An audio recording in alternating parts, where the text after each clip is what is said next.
I actually wasn't even going to talk Oh, about it, so it's your fault that I'm well, talking you about got it. me questioning. Well, you got me questioning. That's Sorry about funny. that. You did That's funny. it. All right, everybody. In this episode of Coffee with Chad, we're going to get into flat Earth and then maybe some other things. You know why? Because it's Free for All Friday.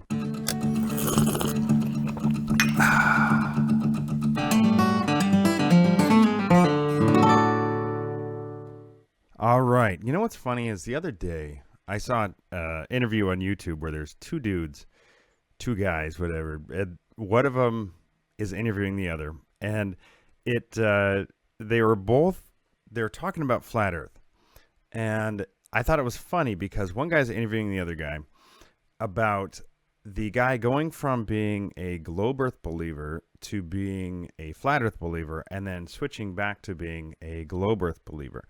Which is interesting because I've only heard of that happening maybe once or twice. And what I find most interesting about it isn't what they were saying, because they both seem like decent guys, just from what they were, like how they were saying it, I guess, their attitudes and stuff. They both seem like decent people. But what I thought was funny is the saying that you only get one chance to make a first impression. You don't get a second. So what I thought was funny is that one of the guys the guy doing the interview was sitting in his kitchen with his, the sink and everything in the background. And the other guy was laying on his bed and not looking at the phone, at his camera, which was his phone very often. And I thought that was kind of funny. So one guy, anyway, the most interesting thing out of everything though, is if you look close, they're both wearing Batman shirts. And so I think it's kind of funny. If you want people to take you serious, maybe don't wear Batman shirts. It's just kind of funny. Anyway, so yeah, that's what I was thinking. So there's that. So being Free for All Friday, talking about flat Earth and stuff. There is something I saw yesterday. This video, this guy named Owen Benjamin. I don't know who Owen Benjamin is. No idea. Never heard of him before. But I saw this video yesterday. And so if you guys have kids, probably don't let them listen to this part because this dude does a lot of cursing. But the reason I find this interesting, though, is his attitude. And because he actually seems honest enough to at least question his beliefs and at least question why he believes the things that he does and be honest about the subject, which I find that's great because most people have a hard time, and myself included, we have that pride in that we have a hard time admitting we're wrong. But it's not very often you get to see people's attitudes and you get to watch the revelation when they realize that the idea of a globe and the idea of a planet spinning through space, it's not very often you get to see people's live reactions to where it really sinks in that what we're told, what we're taught growing up just doesn't make sense. It doesn't compute. Cannot compute. And so let's check out this video from Owen Benjamin. Like I said, if you got kids, turn them away. Probably. This guy tends to curse a lot from the bit that I've seen. But just let's check out his attitude here. Round Earth people to explain to me. Let me just rewind to here. By the way, this is on Deep Inside the Rabbit Hole channel, DITRH. Earth. This is the thing I want to ask the Round Earth people to explain to me.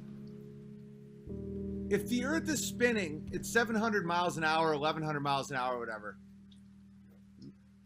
why isn't the air spinning? And before you answer real fast and say, oh, it's all relative, it's all the same shit, the higher you go in the air, the less atmosphere there is until there's almost no atmosphere. Like 40,000 feet up, there's almost no atmosphere. So where is the break where you get away from the atmosphere in which it's no longer relative? This is a lot harder than I expected, proving that the Earth is round. It's fucking weird. It is way, way, way harder. The jet stream's 100 miles an hour. You ever see 100 mile per hour winds? Yeah, 1,000 miles per hour ain't happening. Dude, I'm telling you, it's fucked up. So, if the Earth is spinning 1,100 miles an hour, and the atmosphere somehow miraculously is attached to the Earth, is that What kind of friction is that? Sliding friction is when the molecules are touching. So sliding friction is moving it along, right? Fine. When you go up enough, there's no more atmosphere. So you are now just like if you're in a hot air balloon that goes up 30,000 miles, there's no atmosphere. So if you, why isn't the Earth flying by? Stop talking about this? Now you're banned. Why don't you join Coddington Bear? The fuck out of here. No one needs your shit. There's You know, no win because what's funny is that, like I said, I don't know who this guy is, but so as I was watching this, he's got like 3,000 people watching him live, so he must have some kind of audience of some sort. It looks like he might be a musician or something, but he's got a kind of a funny attitude. But let's just kind of skip ahead a little because he's obviously. I don't know. I just like the rawness of it, where you get to see the emotion of your foundation, because pretty much all of us grow up with that globe as our foundation, that is the unquestionable. We can't question that.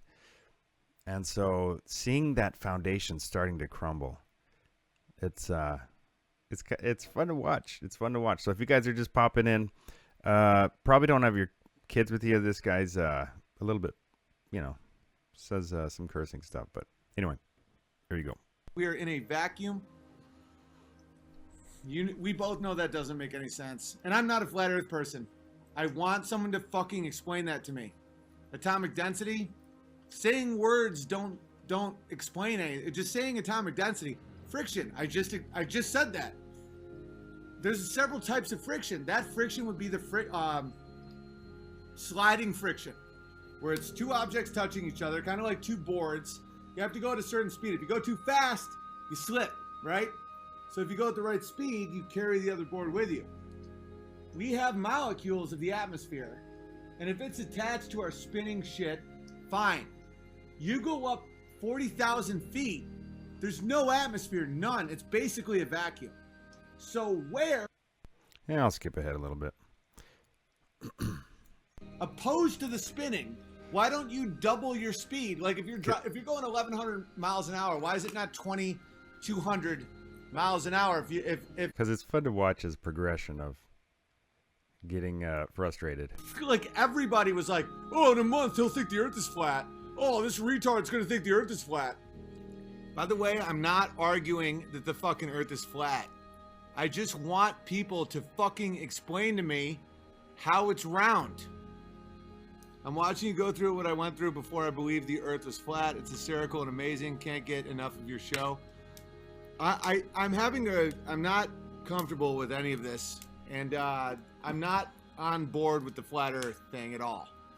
I'm just finding the arguments for round Earth to be, because I'm preparing to debate this Eric Dubay guy, and so I want my fucking arguments concrete.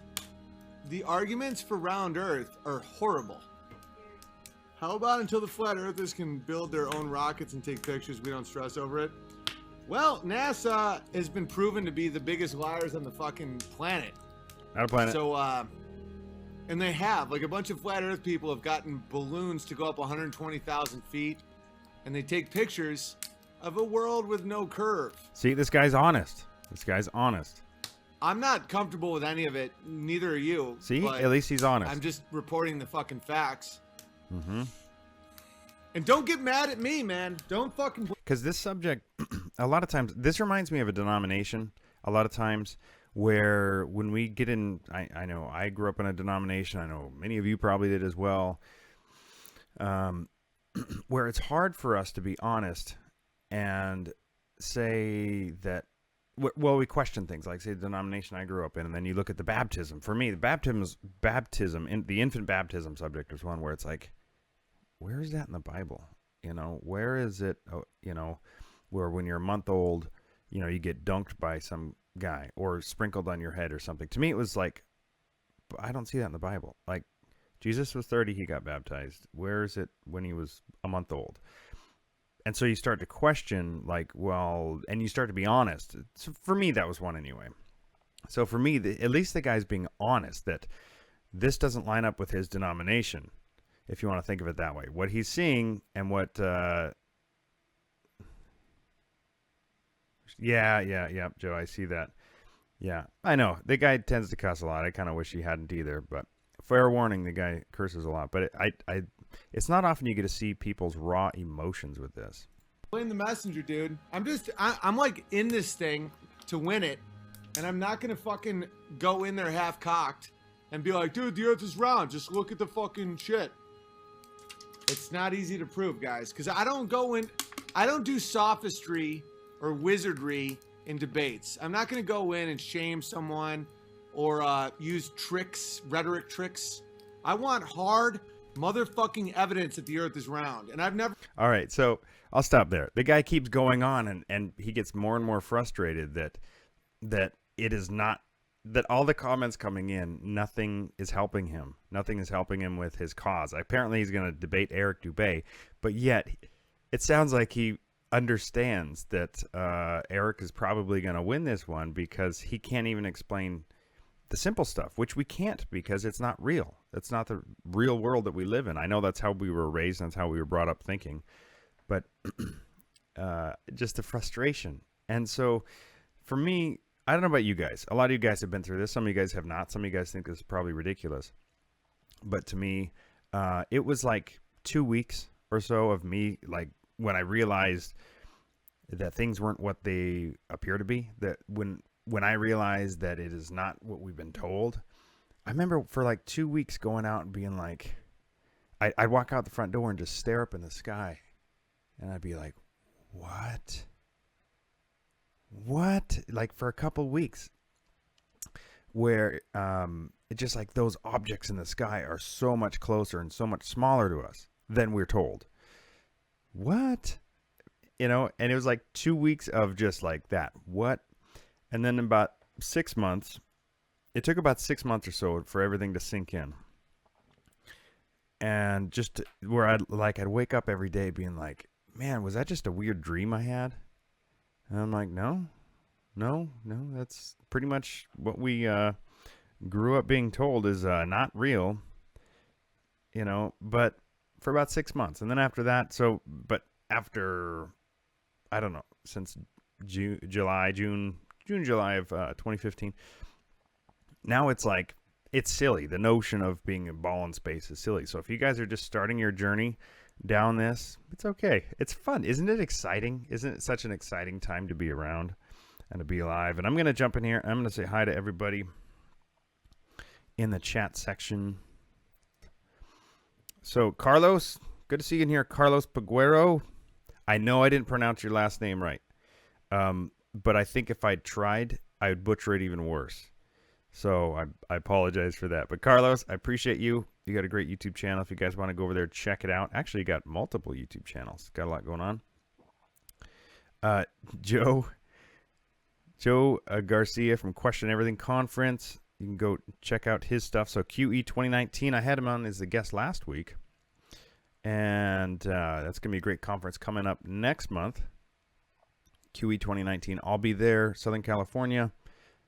Check it out. Going to be covering 9/11, vaccines, flat Earth, a lot of subjects. If you're not familiar with it, you really, really need to go check it out. It is a very timely event. Joe Hill, good to see you in here. Hello. All right. So moving on. Yeah, I love the progression here. All right, let's get rid of this. Let's go to moving onward. And this is Free for All Friday because I only have a couple things. Normally I like to have a whole bunch of things planned out for the show. But today we got a couple things. Got a guest coming in here in a few. Going to be calling in. If you guys are familiar with Tony Stover, met him in Ohio, and he's going to be calling in here in a few. Going to be talking about his upcoming work. I don't want to say too much because I'd like him to discuss that. Got a lot of things going on. So moving on, let's get rid of that guy here. So, every so often, so whenever I open up a web browser, it shows some news articles, And so every so often one will come up that's like, oh, come on, I got to talk about this later. It's just so ludicrous. So I'll bookmark all these. So I have all kinds of, these articles bookmarked. So this is one of those. Why the far side of the moon matters so much. Now, I'm not going to read through their article because I haven't actually read through this article because I know it's just going to be BS with more BS and more BS and more BS with BS and BS on the side. So I don't need to read that garbage, but because I do know why the far side of the moon matters so much. Here's why it matters is because we never see it. And so from the ground, we've never seen the far side of the moon because we only see one side of the moon. You might see it from upside down if you're, say, further south or whatever. And so the far side of the moon matters because we've never seen it. And I still believe we've never seen it. I don't believe like this is a real image from the far side of the moon, like the dark side of the moon from Pink Floyd. Don't believe it for a second. Absolutely do not. And so let's see here. That's why it matters so much because they have to tell us what it looks like to answer that question. Why is it that we haven't seen it? Why is it that the moon supposedly is only facing us? So it's apparently a ball, but it doesn't turn at all, really. And it lights up and if you guys, I've said this countless times, get yourself a $30 infrared thermometer and go out and do moon tests on a bright moonlit night. It'll blow your mind where things in the direct moonlight are colder. Supposedly, the moon is reflecting the sun's light, yet things in the direct moonlight are colder. Mr. Tony Stover, how you doing, buddy? You are live with Coffee with Chad. Good morning, Chad. I almost called without making coffee, but that would have been a big mistake because it wouldn't have been coffee with it. It would have been Chad's having coffee by himself while Tony drinks whatever. Hey, I could have been laying on my bed with not looking at the camera very often. That's funny. Did you see that video I was talking about? I didn't, but I pictured it when you were telling me, and I thought that's really strange. Yeah, I thought it was kind of amusing. But I wonder how many people noticed that they were both wearing Batman shirts. That's what I found pretty funny. I was like, do you think they called ahead of time and said, you know what are you gonna wear? I'm gonna wear my Batman shirt. I think I'm gonna wear my Batman shirt. It's the only time anyone's ever tied in paper, rock, scissors. Yeah, no good. That's funny.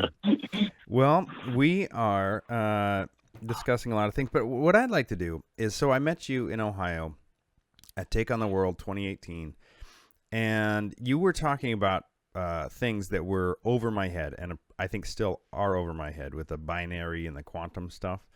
And I think that is such a deep subject. I'd love to have you on again to discuss those things.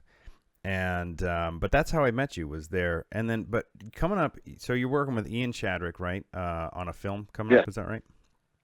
Yes, sir. Actually, right after the conference I met you at, Ian and I, because we released a quantum illusion at that conference I met you. But we were talking after the conference saying what we were going to do, what our next film was going to be about. And we were like, let's just do it. Let's unfold the entire plan of the devil from the beginning all the way past us into the future and just lay it out. And so we're spitballing on that, and then I went into the hospital with this. Well, I don't need to get into that, but after I got out, it was bothering me about that topic. Like, rather than just expose evil, let's show the light and let the light expose the evil. So I called Ian and I was like, dude, I don't think I can do that topic. I think I'm just going to go with what was originally on my heart about marriage and the family and the covenants that are in there. And he said, that's interesting because I've had that same topic on my heart as well. So I'm like, all right, well, that's a definite sign then. So as we're talking, we both realized almost simultaneously that this is the plan of the devil from the beginning. It's to break up the family. I mean, even all the way to glow birth. Glow birth itself, the lie of glow birth, is an attack on the family. It makes the children feel far away from their father. Mm-hmm. So we're basically just going to lay out the correct process of the family, as the Bible says, as it says in Scripture, all with love, and just bring people that are struggling, so they're trying to, as they work through their marriage, and they hear the things that they're being told how it's supposed to work, but they don't see it working. Like, just to give them a direction to start going into, because a lot of times that feeling around in the dark trying to fix your marriage is what kills it eventually. So Yeah. yeah. It breaks my heart when I hear of, husbands and wives and, having issues and serious issues, but just beating their heads against a wall. And it's, I think this is such an important subject. I mean, I was talking with a pastor friend of mine yesterday about this, where, we'll guard, especially, as the covering, we have that covering around us, but it's in our own household where there's, you run into those issues where we let our guard down with those. And, Jesus said they'll be, or Yeshua, Yeshua they'll be members of your own household, right? Husbands against wives, and, mother against daughters, and that subject there. And they're people that it's like, the devil knows he can't get to you through these people, but members of your own household have a way of, if they can't get directly to you, they'll get to your wife or your daughter or your son. He'll get to them and they can get to you, and so that's just one of many subjects. They go ahead. They can strike a little deeper. They can strike a little deeper than a stranger can. Exactly. So it's like our family members are prime targets. If the devil can't get right to us, he can get to the people that are close to it. Hopefully not. But I think this subject is very, very important. I'm very much looking forward to this film. And when do you? I mean, look at the Garden of Eden. I mean, yep. He couldn't get to Adam, so he went through Eve. Yep. Exactly. I know he always tries to come from bottom up, mm-hmm. and get to the leadership that way if he can't get straight through. Yeah. We're aiming to release it August of this year. Sweet. So coming out in August, I know you also talked about, hopefully I'm not spilling the beans here, but you want to have like a soundtrack for it also? With music and stuff? Yeah. And that also reminds me. Oh, sorry. Go ahead. I was going to say, I was going to get off topic, so I don't want to distract you, but with Amber and her singing, I'm sure she's going to be on there as well. No, I don't think so. No, I'm just kidding. Yeah, she's definitely going to be on there. I think she's going to do a song, and then I think we're going to try to do a duet. Awesome. And then there's a nice little lineup of people that are donating songs, because the whole ministry, everything is all donation based. Okay. We're not charging for anything. So we require a donation, but it has to be a penny. At least a penny, because we figure you can find that on the ground, and so that won't. But it'll separate the people that are trying to take from those that are really searching. Because to me, if you can't go find a penny on the ground to get something you find will help you, then you don't really want help. Yeah. So, but we make it as easy as we can. Go find a penny and bring it to us, and you can have. And so if you donate a penny, or you donate $3 billion, which probably won't happen, it's all the same thing. You all get the same. You get the film, any resource, soundtrack, stuff like that. Awesome. And where can people find that at? It's going to be. We have not yet made a website yet. We made a Facebook page that this is still just getting. We're in the storyboard and layout and outline part right now. So okay. Well, whenever that comes out, I will. So I'll put a link in the description on this video on YouTube at least, and so people will know. Okay. We'll go back in time, and future Chad and future Tony will come back to this video. Put a link in the description. Sweet. And let's see. Go ahead. No, go ahead. I was going to make a dumb joke. Never mind. It's free for all Friday. You know what I was going to do? I was going to ask you to call in and talk like, what was that guy? Red from Shawshank Redemption. What's the guy's name? That older black guy. Morgan Freeman. Morgan Freeman. I was going to say yes. We have Morgan Freeman as our guest today. And is Morgan there with you? I'm here. Hello, Chad. Good morning. I was actually spent the night over at Anthony's house last night. We were up watching documentaries. If people don't know this, you got a lot of funny voices. So that's one of them. That's funny. Yeah, Morgan Freeman really didn't. He didn't really spend the night at my house, you guys. Just to know. That's funny. Yeah, and I know that. So the subject with we don't need to get into it a lot because I know it is a deep subject, but that your binary stuff. And can you share just a couple minutes of what that's about? Because I know I mentioned it briefly, and I don't want people to. I want to give people a little. All bit. right, I can give the basics, and then they can start seeing the pattern everywhere themselves. Basically, binary, as far as like binary code, like ones and zeros,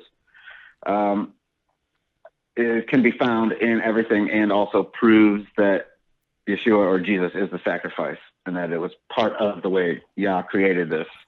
No, I'm not saying we're living in a simulation, nothing like that. Basically, it boils down to this: everything that the Father says he is he says he is I am, which is to exist. So we'll say one, and the opposite of to exist is to not exist, zero, none. And then he says he is light, love, hope, heat, warmth. The list goes on, and everything that he says he is, the opposite is not anything. It is the lack of the first, or out of the first. Like light and dark, darkness is not a thing. It's not an actual thing. It is no light. Cold is not a thing. It is no heat. And so you start to see this pattern of one and none over and over. And everywhere life is given, the one goes to the zero and gives of itself. And that as he is the one and we are the zero, he comes to us and gave of his life. And that's about the grossly oversimplified version I can give. But yeah, because I know it's a deep subject, and it's hard to give a elevator time length, description of that subject. But I know it's some deep stuff. And I know at Take on the World, it was really cool is after, it's like each night, we'd stay up chatting. And, I've met so many, in the last year, I've met so many interesting people. I'm like, wow, these guys are very, very interesting. And I know you and Ian and, many, many others that I met there. I don't really want to get into saying names because I met so many interesting people that are on such diverse subjects. But it's like, in the body of Christ, we're all coming at things from different angles, coming to the same conclusions. And the subject you were talking about is so fascinating. And it was great to meet you over there. I'm looking forward to. What's funny? And you as well too. I think I talked to you on the phone more than most everyone I met. So that's good. No, that's good. That's good stuff. Usually while I'm grocery shopping, but yeah, that's right. That's okay. That's funny. That's funny. Dude, tell me why are you wearing a Avengers mask? I don't know what you're talking about. You don't know what I'm talking about? Sorry to blow your cover. No, I actually, Captain. Dude, okay. I actually wasn't even going to talk about it because I like doing those subtle things where people are like, did he realize he just did that? Or did he, just the subtle things that keep people questioning. I actually wasn't even going to talk about it. So it's your fault. Well, you got me questioning. Well, you got me questioning. Sorry about that. You did it. That's funny. No, it was satire is my favorite kind of comedy where it's almost stupid comedy, which reminds me of the dad joke of the day. We're just dumb. We're just something that's just stupid. I thought the irony of me critiquing people about wearing Batman shirts while I'm wearing a Captain America mask. That's awesome. I thought it just the irony of it, but then not even mentioning that I was wearing it. You could have gone one level up and did Iron Man, and you could have been Irony Man. Well, that's true, but I didn't have an Iron Man sweatshirt and an Iron Man mask is the problem, or I probably. So this is where we're getting into the truth. You already owned these items. Yes. Okay. Yeah, I did. This is why I love you, Chad. This is why I love you. I wasn't gonna actually go out and spend money on an Iron Man outfit, but and that's the subject of superheroes. It's like it's such a because I wonder what the like there's something to the whole superhero thing with kids, right? And whether it's Yep. a lot of people think of it as some innocent thing, and a lot of people go the complete opposite, and there's just horrible things. Well, a while back, my son, somebody bought him a Captain America shirt with just the shield and the star or whatever, the Captain America thing. And so my wife thought it'd be cute, and so she got me a Captain America sweatshirt. So it's me and my son, say if we go out to the grocery shopping or something, the cuteness of the father-son wearing, Captain America sweatshirts and stuff. So she picked me up that, and there's like that innocence of it and kind of, hey, me and Dad are wearing the same shirt going out and stuff, and it's, anyway, so that's kind of that. But I'm not fully comfortable with the whole superhero stuff by any means. But, I think there's an innocent side to it that is okay. But I was going to say but like everything else, go ahead, sorry. I'm sorry to interrupt, but that might make me a complete huge hypocrite, by the way, so just a thought. I don't think so. I think there's a line that it does both, and it's what you'd use it for. It's like everything that the devil takes and uses was and is God's. He uses it. Like the owl belongs to the Father. He made them. The rainbow belongs to the Father. Like it's not what you do. It's why you're doing it. Mm-hmm. And it's just as long as you're aware, which I believe you are. I think it's okay. Like that, if you can just take the good part out of the superhero stuff and pay attention that there is some sort of brain preparation for a quote unquote superhero that is going to come save the world for quote unquote for real in the future, then I think you're okay. It's cute. Your kid loves it, doesn't he?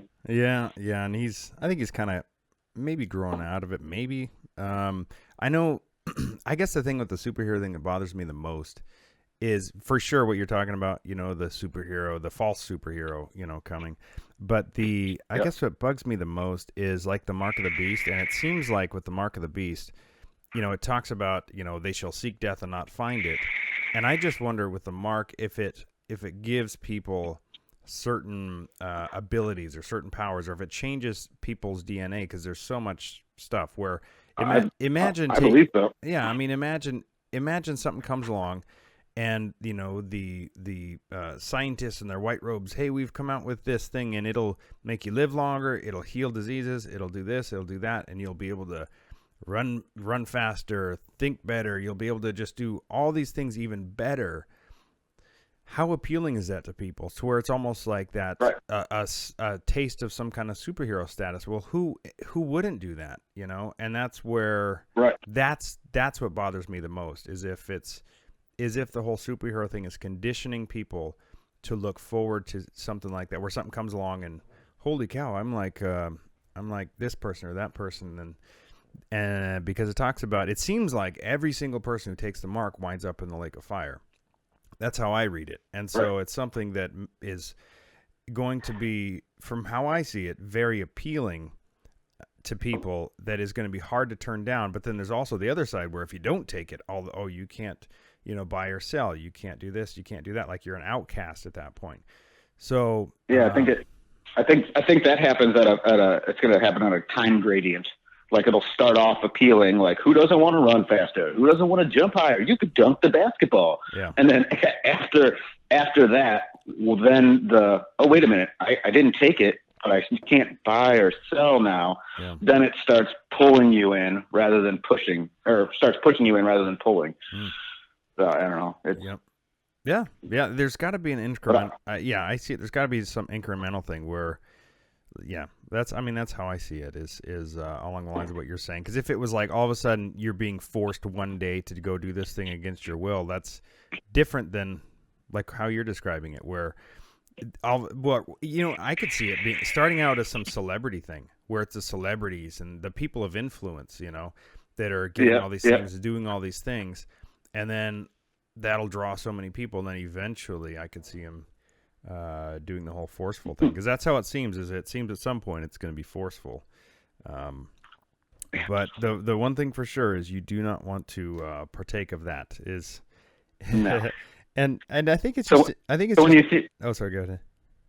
when you see the commercial on TV that says LeBron James can now dunk 2 basketballs. Do you want to dunk 2 basketballs? Come down to Market the Beast. Yeah. That's when you'll know you're going. Yeah, maybe not.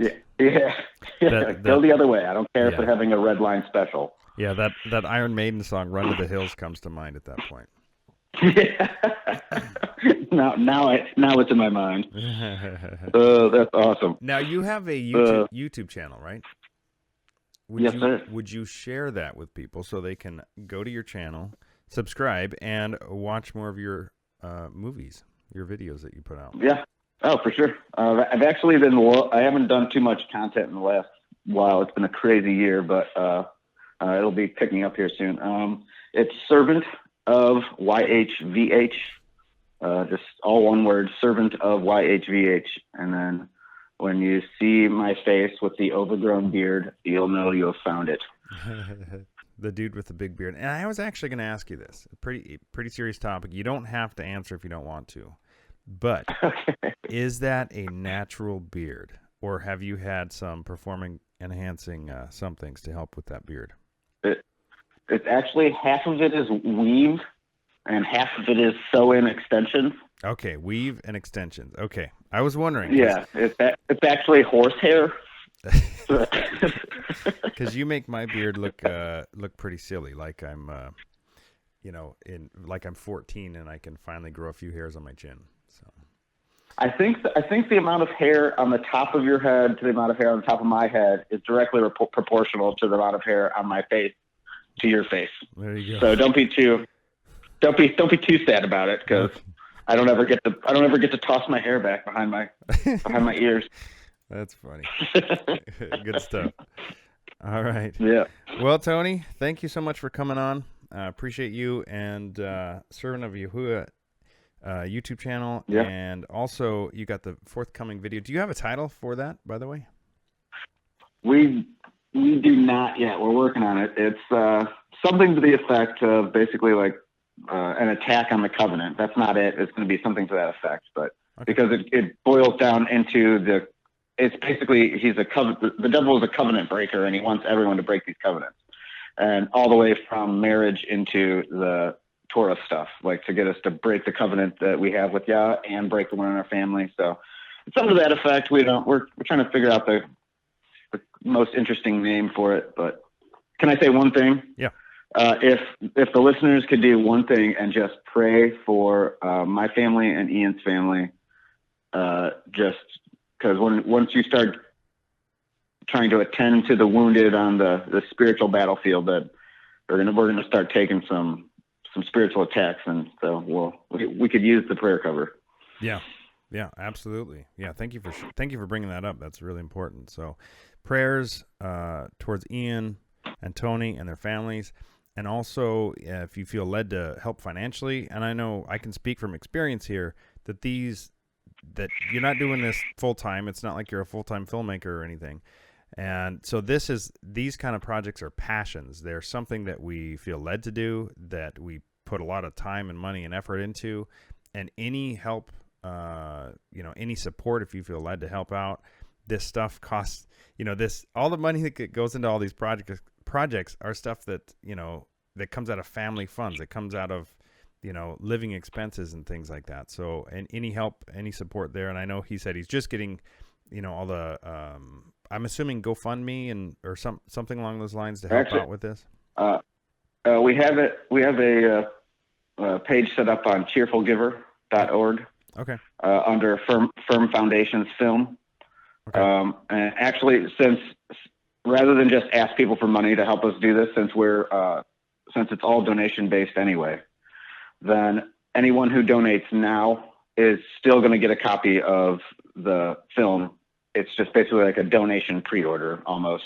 That way, it's still everybody gets granted the same access, and thanks, and we're thankful for that. You know what I mean? So just. I like that term, the donation, a donation pre-order.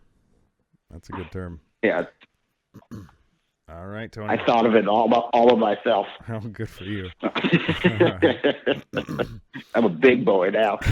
But all right, well, let me go back to being a watcher on your show instead of a guest. All right. I know you have a lot of Free for All Friday stuff to cover. Yeah. Well, I think we're going to be wrapping it up here soon. So, well, I appreciate you coming on, Tony. Okay. All right, thanks, man. Love you, dude. All right, I'll talk to you soon. All right, you bet. All right, bye. See ya. All right, that was Tony Stover, and I've got to know him over the months since Take on the World. I love his sense of humor and just a all-around good guy. So, but definitely, man, he's I didn't mention this on air. He had to be the most well-dressed person at Take on the World. Like he was like not a three-piece suit, but almost, and just very well-dressed and but very, very intelligent, man. Holy cow. He makes me feel kind of silly. But anyway, you know what? I know what time it is. It is Funny Dad Joke time! That's right. Funny dad joke time. We're going to finish it off with this. All right. So, funny dad joke time. I used to work for a soft drink can crushing company. It was so depressing.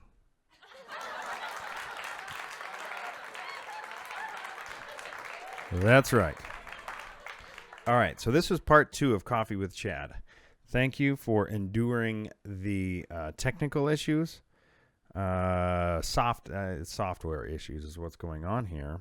For whatever reason, it's having a hard time with Facebook and YouTube, even though I've done 9 episodes so far with no problems. And I have gigabyte speed internet. So a gigabyte per second download, 40 megs upload, which is more than enough to do what I'm doing. So it ain't the internet speed. I'm not sure what's going on, but I appreciate your guys' patience while I'm ironing out whatever the issues are with going live to Facebook and YouTube. And also, this audio is going to be on the Coffee with Chad podcast.